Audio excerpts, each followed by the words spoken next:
Hi, so my name is Hannah, and I'm going to do an interview today on an opportunity I had to find in an entrepreneurship class. Can you just state your name, please? My name is Bianca Interview. Alrighty, thank you.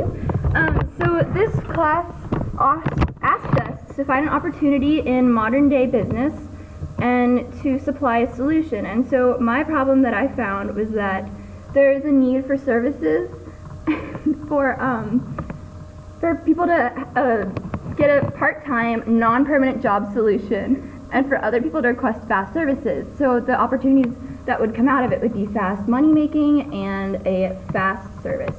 And it's supposed to be done on an app.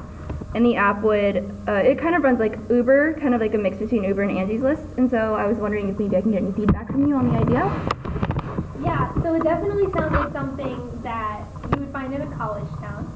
Yeah. You know, just like initially hearing about it does sound very much like an Uber. And I think that a lot of college students, like that would be the demographic that it would probably be geared towards the most. Yeah. It could also be used by probably a lot of other people. Like immediately I also thought of stay-at-home moms or even like empty nesters. I would think that they would probably need a lot of, but they don't need, but like they would like make some extra money and make some new friends and talk to Make some new friends. No, it makes sense. No, it makes sense. So I think that it could have a lot of different uses. I think that works. That's like what a lot of people are trying to accomplish today. Yeah, no, that makes a lot of sense. I was wondering maybe you thought there'd be any setbacks on this app or any problems. We had other people consider security problems, and we've had other people consider maybe there's like a pricing on the different services available. Do you have any suggestions on that? So is it multiple services, or this is just the general idea, like the transactional part of it? Like that somebody's providing a service and you would pay for it? It's kind of a mix of both. We would have available services on the app that people can choose from. I mean, you obviously don't want services that, could be not inappropriate, but, services that may or may not be respectable. Like Craigslist, obviously, you can find almost anything on Craigslist now, which is a little ridiculous. But, yeah, so if that makes any sense, like we'd apply services that like the people are available to sign up to give and services that people can receive. Okay. There would be a list of things that we would allow people to do, definitely, but again, there would probably be an opportunity to allow more services to be created over time. Okay.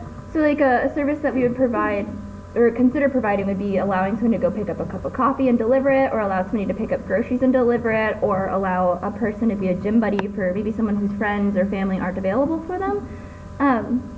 So yeah, that's kind of like the list of services that we're going for, just for availability. And now if somebody comes up with something different, definitely like they could talk with the app creators. You know what I mean? Like sometimes on an app you can request that something be added as a service. Yeah, it can continue like growing. Yeah. Okay. Yeah. If that makes any sense. I don't know. No, that definitely helps. I think that some of the examples that you said are more practical than others. So for example, I think that the grocery one would be a good idea. Like that, I could see how I might use that, but then again, it depends on pricing, how much you're gonna charge somebody for a service like that. The gym buddy one, I feel like I've heard of services like this before, where you could buy a friend. You buy a friend. You could buy somebody to hang out with you. So I think it would be cool if instead of buying it's not buying a friend. No, it's okay. It's okay. Hiring somebody as like an accountability partner at the gym, maybe you could have, and again, I don't know how difficult this would be, but like have personal trainers, kind of like freelancers. They could sign up through the app, and that way when you go to the gym, you could have somebody who's more than just moral support, but somebody who could actually correct you like on form and things like that. Like I would probably use that. I think that would be an alternative to a personal trainer even. Yeah, that makes sense.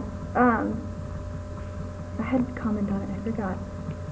It was more about like the services provided. In any case, since my brain doesn't want to remember, do you have any other suggestions maybe that the app you could see like a flaw in working through when trying to create it, or maybe in trying to apply it eventually? I think, and I know that you guys are just like in the kind of prototype phase. I think that not having a specific service service right now could be a bit of an issue. Like, obviously there are security reasons, like background checks, like what Uber does, and also some pricing, just playing with that. Yeah. And I think that's where the biggest issue might be, is that because you're not sure exactly what the service is, like if it's going to be somebody to run around and do errands for you, if it's somebody who, like is going to watch your children for you, because it's such a broad range of services. Yeah. I think that the best idea would probably be to narrow it down, even though I understand what you're trying to accomplish. I just think that it makes sense. having that many services opens up like Pandora's box of like, oh, well, if somebody's gonna run and get coffee, do they need to be a certain number? Like, if I'm in a library and I'm on the 3rd floor and I want somebody to pick up and buy me a cup of coffee, and somebody picks up that request and they're on the 1st floor, like, should that be allowed? Should it be somebody who is further away? Because then if you do that, you might have like an insane amount of users who sign up to be people who are going to be these runners, and then they end up not like doing a good job. Like, I could just see it flooding with people who are going to take advantage of it because they see it as a way to get money, but they don't do a good job. Like, the quality of service would go down. So you're talking about maybe allowing for, again, for lack of a better word, an employee rating system? Yes, something like what we kind of like mentioned before with just the background checks. I guess just making sure that this isn't any old student who just feels like signing up, and now all of a sudden they have an account, but they can't really be held accountable to actually offering to the service. Yeah, some kind of rating where it's like if you have less than 4 stars, you get kicked off. Yeah, no, that makes sense. Yeah, definitely. And again, like part of the app is that you're paying for convenience rather than like, again, like what you're talking about with the Starbucks upstairs and downstairs thing. That is a good point, but if you're like too lazy to get up, you're kind of paying for convenience. Right, exactly. So that's why I think it makes sense in a college setting, but also depending on the pricing, only certain people will use that. Like, that makes sense. How people who, oh man, brain fart. Where was I going with that? That's okay. Yeah, just it would only appeal to certain people who could probably afford it. Yeah. Because I know that if I'm on one side of campus and I really want Starbucks, I'll just walk it instead. But there are people who will be lazy and just have it delivered.